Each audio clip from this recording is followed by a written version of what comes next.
Train crash করছে। পরে আমি বলি কই ক্র্যাশ করছে? বলে ক্যান্টিনের সামনে। তখন আমার মাথা আসে ক্যান্টিনের সামনেই তো আমার বোনের স্কুল, যেখানে আমার বোন বসতো ওইখানেই প্লেনটা ক্র্যাশ হয়েছে। আমি ক্লাসে ছিলাম, আমার বোনদের ছুটি হয় 1টা বাজে আর আমার ছুটি হয়েছে 1টা 40-এ। তো আমি যখন ক্লাসে উপস্থিত ছিলাম তখন একটা আওয়াজ হয়েছে অনেক জোরে একটা আওয়াজ হয়েছে। পরে আমি আওয়াজ শুনেই আমি দৌড় দিয়েছি, দেখি প্রত্যেকটা ছেলে মেয়ে দৌড় দিতেছে। পরে আমি বলতেছি কেন দৌড় দিতেছে? বলে প্লেন ক্র্যাশ করছে। পরে আমি বলি কই ক্র্যাশ করছে? পরে বলে ক্যান্টিনের সামনে।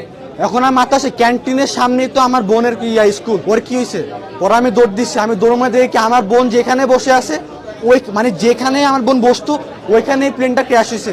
আমি পাগলের মতো খুঁজতেছি আমার বোনকে, আর বোনকে আমি পাচ্ছি না। আমি পরে আমি দেখি যে ক্যান্টিনের মধ্যে আমার বোন দাঁড়িয়ে আছে, ওর মাথা দিয়ে ব্লাড ব্লিডিং হচ্ছে, প্লাস ওর হাত পা সব ফোসা ফুটে গেছে।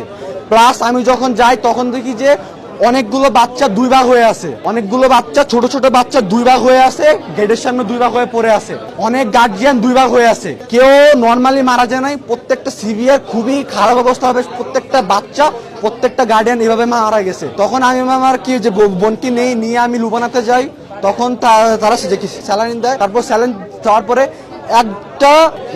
একটা নার্স একটা ডাক্তার নাম হচ্ছিল ফারজানা, উনি আমাকে 2000 টাকা দিছে। উনি আমাকে চিনেও না, উনি আমাকে 2000 টাকা দিয়ে বলছে ধরো আব্বু। উনি আমাকে ধরে কান্না শুরু করছে, আব্বু ধরো, তুমি তোমার বোনকে নিয়ে যাও, যত যা লাগে নাও। উনি এত একজন ভালো মানুষ, উনি আমাকে অ্যাম্বুলেন্স ঠিক করে দিছে। তারপর আমি ওই অ্যাম্বুলেন্সে করে আমি আমার বোনকে নিয়ে আসছি। তখন এখান থেকে তারা আমাদের ট্রিটমেন্ট করে, তারপর ট্রিটমেন্ট করে আমাদের কোর্টে আনে।